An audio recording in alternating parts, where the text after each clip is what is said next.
2019 সালে ঢাকা বিশ্ববিদ্যালয়ে ভর্তি হওয়ার পরে আমাকে হলে দেওয়া হয়নি।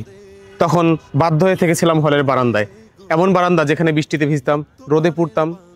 এমন পরিস্থিতি থেকে আমার কাছে মনে হয়েছে ঢাকা বিশ্ববিদ্যালয় এমন থাকতে পারে না। এবং সেই চিন্তা থেকে 2019 সালে ডাকসুতে কিন্তু আমি প্রার্থী হয়েছিলাম।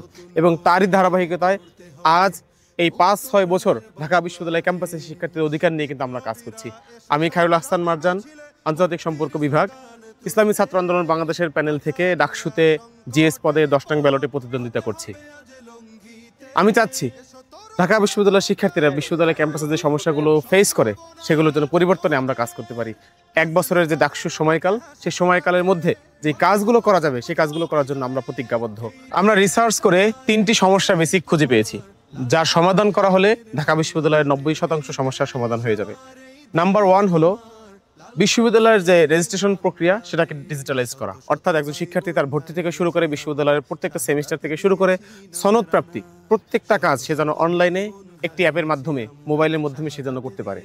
দ্বিতীয়ত আমরা বলেছি বিশ্ববিদ্যালয় প্রশাসন কর্মকর্তা ও কর্মচারীদেরকে তাদের দায়িত্ব পালনে আমরা বাধ্য করব।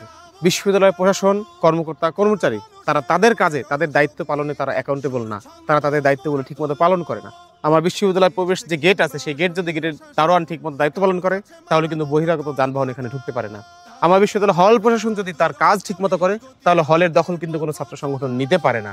আমার বিশ্ববিদ্যালয়ের ক্লাসের শিক্ষক তিনি যদি তার ঠিকভাবে লেখাপড়া করান, সময় মতো ক্লাসে আসেন, সে যদি নিজে স্টাডি করে ক্লাসে আসেন তাহলে কিন্তু শিক্ষার্থী ক্লাসে অমনোযোগী থাকতে পারে না। তো সেখান থেকে আমরা দেখছি বিশ্ববিদ্যালয় প্রশাসন কর্মকর্তা কর্মচারী তাদের দায়িত্ব অবহেলার কারণে কিন্তু ঢাকা বিশ্ববিদ্যালয় আজ পিছিয়ে আছে। তৃতীয় যে সমস্যাটি আমরা খুঁজে পেয়েছি সেটি হলো ঢাকা বিশ্ববিদ্যালয়ের দুর্নীতির একটি অবাধ বিচরণ কেন্দ্র হয়ে দাঁড়িয়েছে। আমরা দেখি প্রতি বছর বাংলাদেশের সবগুলো বিশ্ববিদ্যালয় থেকে সব থেকে বেশি পরিমাণে বাজেট কিন্তু ঢাকা বিশ্ববিদ্যালয় হয়, কিন্তু সেখান থেকে কি হয় 10 টাকার বাজেট ঠিকাদারের মাধ্যমে 100 টাকা করে বা মাঝখান থেকে 90 টাকা চুরি করার কিন্তু একটি প্রক্রিয়া এখানে চলমান রয়েছে। আমরা বলেছি আমরা নির্বাচিত হলে ঢাকা বিশ্ববিদ্যালয় কোনো প্রশাসন একটি টাকাও দুর্নীতির মাধ্যমে সরাতে পারবে না ইনশাল্লাহ। আমরা নিজেরা দুর্নীতি মুক্ত এবং আমরা বিশ্ববিদ্যালয় প্রশাসনকে দুর্নীতি মুক্ত রেখে একটি সুন্দর ক্যাম্পাস গড়ার জন্য আমরা কাজ করছি। আমরা অনাবাসিক শিক্ষার্থীদের জন্য নারী হলগুলোতে কমন রুমের কথা বলেছি। কেন? কারণ হলো আমরা দেখি ঢাকা বিশ্ববিদ্যালয়ের অনাবাসিক শিক্ষার্থী, নারী শিক্ষার্থীরা তারা কিন্তু তাদের হলে প্রবেশ করতে পারেন না এবং অবস্থান করতেও কিন্তু পারেন না।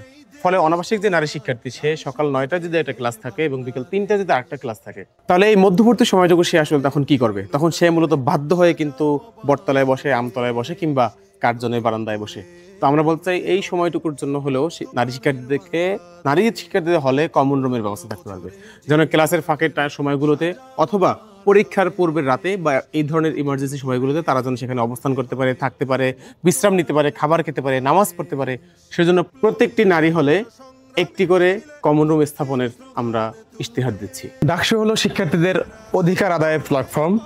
আপনাদের অধিকার আদায়ে সেই প্ল্যাটফর্মে জিএস পদে আমাকে ভোট দিন।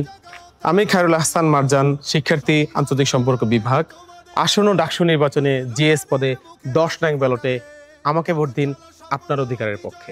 ইসলামী ছাত্র আন্দোলনের এই পতাকা আমরা উড়াবো, গণমানুষের মুখের অনুসঙ্গীতের সুর ছন্দ মোরা তুলবো। তরুণ জাগাও তারুণ্য সম্ভাবনা আজ তোমাদের, মাজলুমানের মুখে হাসি ফোটাতে পথ চলো স্বপ্ন বিজয়ে।